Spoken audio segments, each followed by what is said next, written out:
What's up guys, Gibberish Jesse today, and today we are here with a statue review that I have told you it is coming and it is now here. That will be the Vol'Jin Blizzard Legends statue. For $60 this statue can be yours on blizzardgearstore.com. So let's look at it.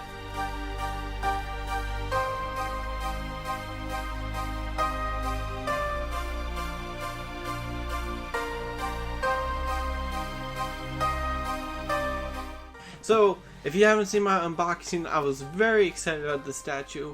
I'm very glad it came in because Vol'Jin is a pretty cool character in my mind. Even though I'm not a big fan of how he died, I still think he's a pretty cool character who got a lot of love into the statue. The statue has a bunch of work put into it and is by far one of the most unique statues of the Blizzard Legends brand. This statue has a lot of detail into it and a lot of love and effort, I think, that was put into the statue that I think helps it push beyond some of the other Blizzard Legends statues that we have gotten. So, what we're going to do is we're going to go over our three main points today. We're going to be going over the overall quality of the product, the representation, and the displayability. Talk about those three main points, so let's get started with first, representation. It was you that protected our honor. From this day forward, Vol'Jin, if you lead, I will follow. So representation is a pretty big factor for these statues. I mean, they're from a video game. If you don't have good representation, how are you supposed to know? And I've said before that the Blizzard Legends brand are a little less in details, so I was worried at first that this would be an issue. It is not an issue. You can clearly tell this is Vol'Jin, and I think one of the best things they did in this statue is the way they have sculpted him, if that makes sense. Like, he is very vibrant and very alive, and this is very much how I think a troll statue should be. Trolls are very vibrant, they're blue, they have red hair, purple magic, you know, and like skulls, and they're on a beach. Like, this is a very typical thing for a troll, and it is important for this statue to represent that all the way. And I think it does that pretty well. So I'm pretty happy in how it does this. Vol'Jin looks pretty amazing. He's got this great mohawk that comes all the way down. He has these amazing tusks, which I think look really cool with the rings on top, and his braided beard, which is a little cheesy, but I love it. It's Vol'Jin. These huge ears with the purple really match well with this purple magic that we see him do, this little voodoo magic. I'm a big fan of it. And then we have, of course, the spear. The spear is very neat, and it has this like big fish hook kind of thing with all this red scarlet thing all wrapped around it. I think it's actually really neat because, you know, it adds a lot to it. Like, this spear is a big part of this statue, and it is important for that to be good. And thankfully it is. I really like the layout that he's on. A lot of times the Blizzard Legend statues, the land that they're on is very bland. Greymane and Sourfangs are probably the biggest examples of this. Like, I don't even know where Greymane is in this one. Maybe he's on like Najatar when they hit, I don't know. It's kind of hard to say. But what I know for sure is that Vol'Jin is definitely on a beach of some sort, maybe on, you know, Zuldazar, something like that, or maybe more back to where Durotar is and the homes of that. Something like that, it's possible. But in any case, this is a very good job of representing who Vol'Jin is as a character and as a Warchief. I think they did a great job of representation of the statue. There are some things they could have done. I think maybe more Horde symbols would have been cool. I do like the troll signals on them. I just think since he was the Warchief, like, they don't really specify this is before or after he's Warchief. But from what I can see, I think this is probably before, because there's no like warband or anything like that on him. And I think it just would have been better to show us he's the Warchief. So it does lack a little bit. I do like the shamanistic thing over his scrotum. I think it actually does a really good job of that. But like I said, he doesn't have the Warchief mantle, which does suck a little bit. And although I really do like the spear, I feel like a different weapon would have probably been more appropriate. I mean, trolls use spears, but Vol'Jin wasn't really known for that. He was more of like a weird voodoo kind of guy. but he is for the Dark Spirit tribe, so I can see that as well. In all overall representation, if I was to give this a point score, I'll give this probably a 4 out of 5. I think it does a very good job, has some work to do, but did a great job representing the character of Vol'Jin. Now, let's get into overall quality.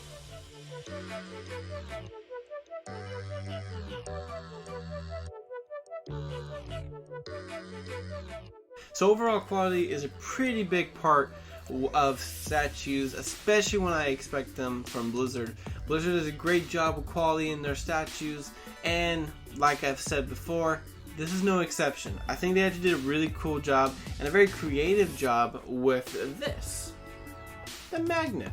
The magnet on the statue is a really cool feature because it allows us to have it connect without it falling as hard.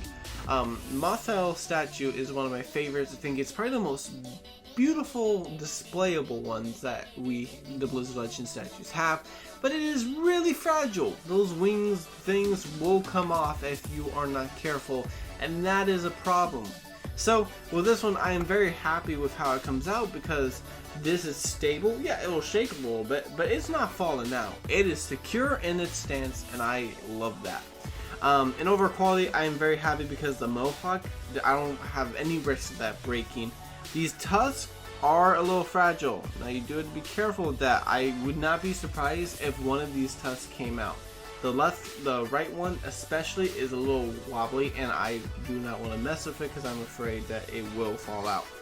The voodoo magic is pretty strong. It's all made of like PVC rubber, so it does do a pretty good job of that. This spear part could snap off. It's very pointy because he's a troll, you know, very pointy. But he does a good job in holding most of it.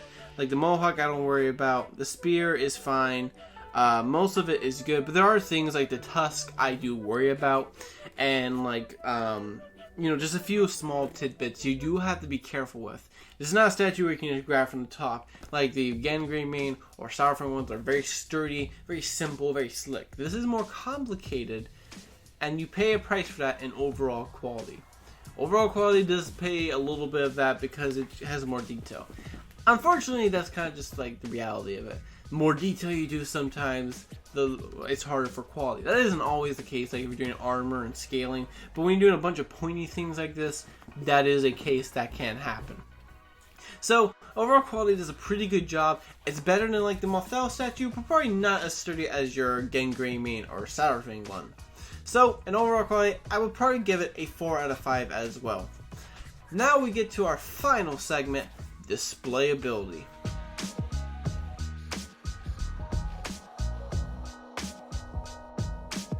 Now, displayability is a pretty big segment because that's what you do with a statue. You display it, right? We've talked about that it represents what we want. We've talked about how it is pretty good in quality, but how does it look when you display it? I'm going to be completely honest. It does really well.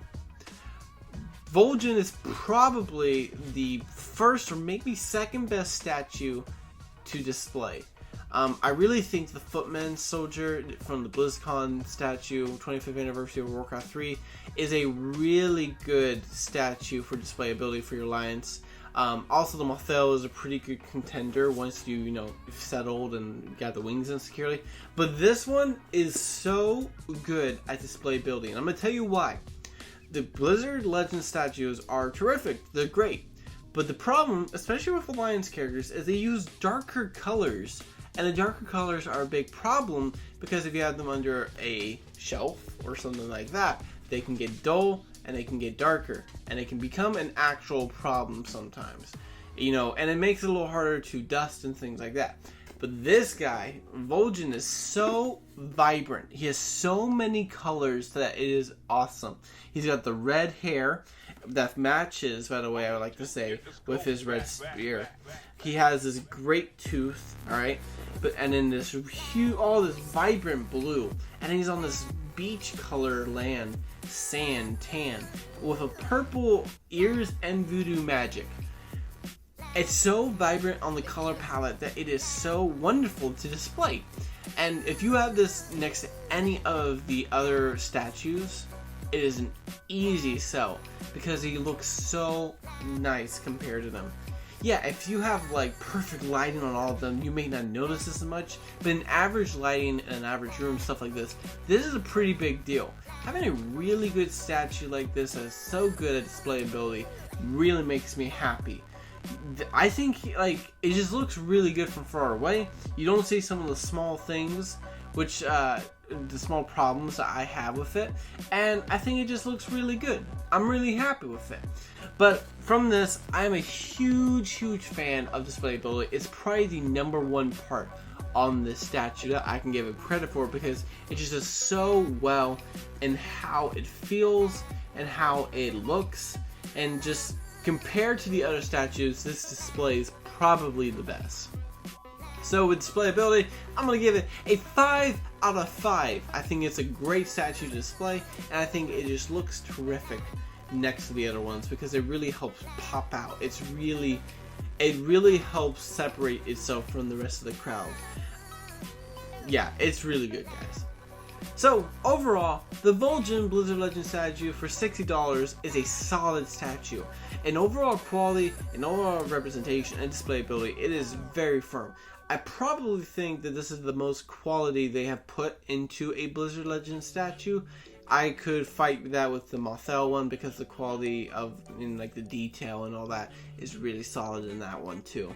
That's going to be a tough contender for that. But in all of the representation and everything that happens, I really do think that the Vol'Jin Blizzard Legend statue is a top pick. If you're a Horde player and you like trolls, this is a no-brainer. Not everyone likes trolls, I get that. Trolls are trolls. But I think this is actually really cool, and as someone who plays a troll shaman on WoW, I think it's really cool. So, thank you guys so much for watching. I hope you enjoyed this video. I will have the Prince Arthas commemorative statue out soon. I want to give this one a little more time because it deserves it. It is one of the best statues I have, and I really want to give it the credit it deserves. So, until next time, guys, I'll see you guys later. Bye!